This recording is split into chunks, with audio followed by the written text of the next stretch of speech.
au service de l'éducation béninoise depuis 1992, l'UATM Gaza Formation, avec ses 23 filières agréées, vous offre la revue de presse sur JS Communication. Lundi 22 mars 2021, mesdames, messieurs, bonjour et bienvenue à ce rendez-vous de l'actualité sur GS TV Bénin. Le week-end écoulé a été marqué par plusieurs activités, notamment l'investiture du duo Correa Gossa et la réception de 203 000 doses de vaccins contre la COVID-19. GS TV Bénin pour les révélations des journaux. Mis à part ces actualités, les confrères se sont également prononcés sur la sélection des organes de presse pour la campagne médiatique de l'élection présidentielle. GS TV Bénin pour les recommandations du CNPA Bénin à la haute autorité de l'audiovisuel et de la communication AC. Hier, les populations de Banté étaient en meeting. Leur seul message s'oriente vers le retour de leur leader charismatique comme Ikouché. C'est également une autre actualité à suivre également dans cette revue de presse présidentielle de 2021 au Bénin. Plus de 500 000 morts sur la liste électorale et la Cour constitutionnelle ordonne le COSLEPI à la réactualisation. Des journaux en parlent également. À la une de la presse ce lundi figure également le nom du ministre de l'énergie Donald Jean-Claude Oussou. C'est également une information à suivre dans cette revue de presse. Si la bouche qui a servi à maudit peut encore prononcer des prières, laissons donc le temps au temps. Denis Achadi Assongba ne se reconnaît aucunement dans une supposée escroquerie dans laquelle son nom est affiché.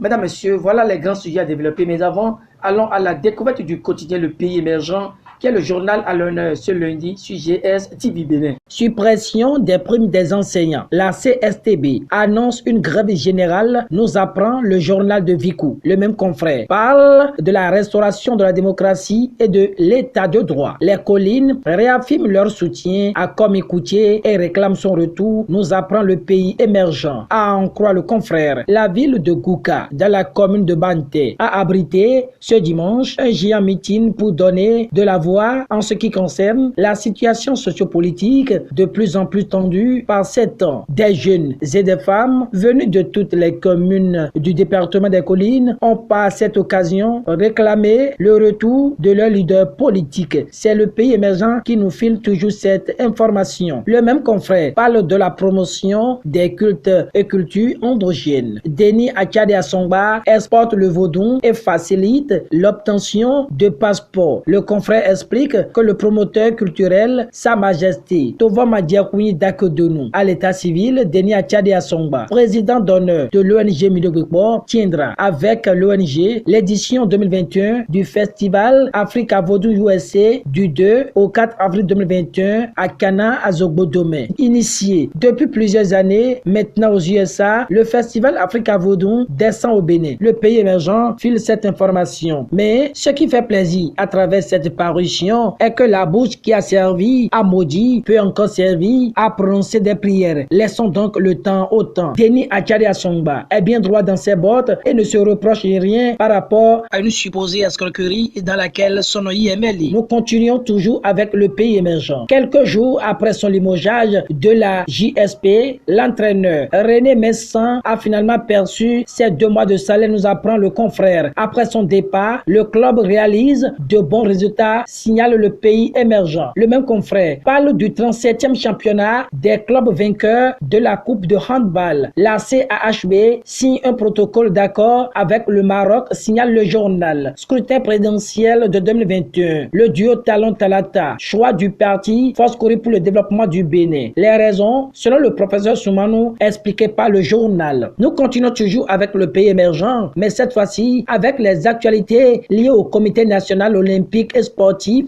béninois, mandature 2021-2025. Les engagements du président Julien Minavoa, écrit le journal, avant de signaler qu'inoculer le virus de la bonne gouvernance à toutes les fédérations membres, tel est l'objectif à lui fixé. Nous continuons. À l'unanimité, le président sortant du Comité national olympique et sportif béninois, Julien Minavoa, a été à nouveau plébiscité. C'était samedi dernier à l'occasion, nous apprend le journal de Vicou. Dépasser les actualités détaillées par Le Pays Émergent, selon les confrères, se sont également prononcés sur la sélection des organes de presse pour la campagne médiatique de l'élection présidentielle. La presse du jour prend la tête en la matière et signale que le CNPA Bénin désapprouve la procédure de la haute autorité de l'audiovisuel et de la communication et fait des propositions. Selon ce confrère, dans un communiqué rendu public hier, dimanche 21 mars 2021, le bureau directeur du Conseil national du patronat de la presse et de l'audiovisuel du Bénin, CNPA Bénin, a fait certaines observations par rapport à la sélection des organes devant couvrir la campagne médiatique dans le cadre de l'élection présidentielle du 11 avril prochain organisée. À en croire le CNPA, la procédure entamée par la HAC est gemme de division au sein de la corporation, signale l'auteur de l'article. Jack Bata certifie cette information et mentionne que le CNPA Bénin dit non à la méthode de la haute autorité de l'audiovisuel et de la communication. L'avis du jour abonde dans le même sens que le journal précédent et signale que le CNPA Bénin dénonce une décision inique et abjecte de la HAC. La fêtière se désolidarise de toute démarche d'exclusion. Voilà qui amène lumière à signaler que le CNPA Bénin plaide pour la prise en compte de tous les organes d'existence légale. D'une information à une autre, les journaux signalent que les populations de Banter étaient en meeting hier. Leur seul message, selon la CIM de l'info, est l'appel pour le retour de leur leader charismatique Komi Kouché. Matin Libre certifie cette information et mentionne que les collines exigent le retour de Komi Kouché. Nouvelle mutation à son tour mentionne que le retour aux normes démocratiques est la seule condition. Nous continuons toujours dans cette revue de presse avec les actualités liées à la présidentielle du 11 avril 2021. Encore quelques jours, les populations vont commencer par recevoir dans leur localité ou dans leur hameau les candidats en lice ou leurs états-majors pour des consignes de vote. Selon le calendrier électoral, les duos en lice, les leaders, les ténors, les ambassadeurs, notamment les groupes et coordinations de campagne installés vont investir le terrain dès le vendredi 26 mars 2021 en vue d'aller solliciter le suffrage du peuple pour le scrutin du 11 avril prochain. Jakpata nous file cette information et mentionne que ce sera dans le cadre de la campagne électorale qui démarre ce vendredi à minuit pour ne durer qu'une dizaine de jours. Toujours dans le même ordre d'idée que le journal précédent, 5 minutes, signale que le duo Korwe-Agossa a été officiellement investi candidat de l'opposition le week-end écoulé. Le journal signale que le duo Korwe-Agossa est un sérieux rival de Patrice Talon à la présidentielle de 2021. La démonstration est faite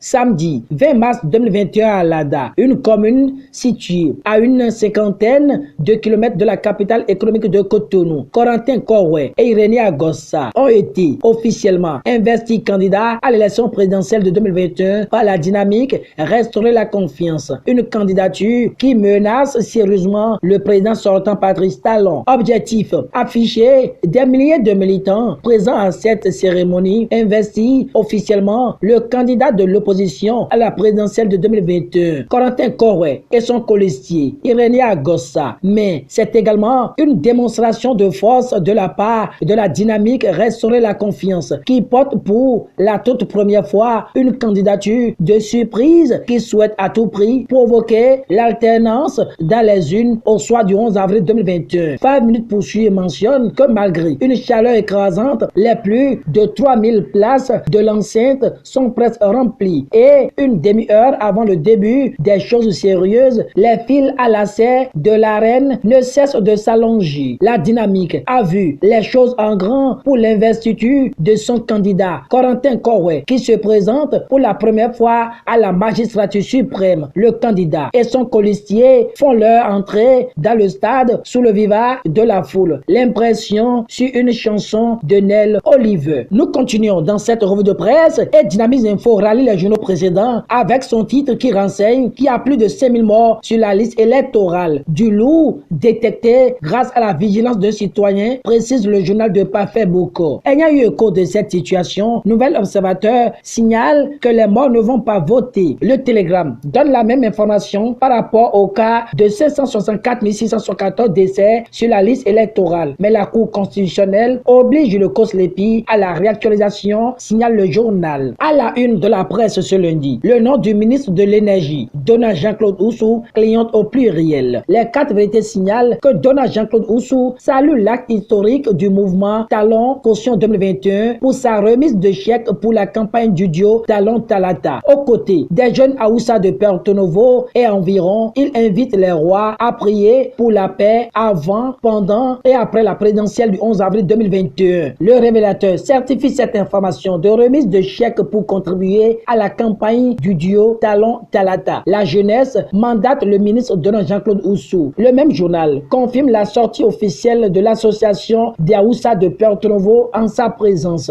Mesdames, Messieurs, la remise de presse sur son coup avec l'alternative de Romuald Adou-Konou. Réélection de Patrice Talon pour un chaos historique et propre. La grande mobilisation initiée par la FNJura porte déjà ses fruits, signale le journal. 3500 enrôlés dans le 13e arrondissement pour l'Union progressiste. Une série de prières pour la paix avec toutes les confessions religieuses entamées nous apprend l'alternative. Le député Mathieu Adjovi met les communes au caté à notre de bataille pour un taux de participation de moins 80% à l'élection présidentielle du 11 avril, confie le journal de Romuald Adou-Konou. Terminons cette revue de presse avec le même journal qui parle de la journée internationale de la femme édition 2021 à Glodjigbe. Le CA, Gilbert Bokor et les femmes amazones promettent un chaos original à Talon. Fin de cette revue de presse. Merci de l'avoir suivi.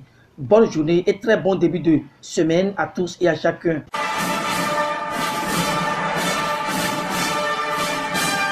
C'était la revue de presse en fait par l'UATM Gaza Formation sur GS Communication.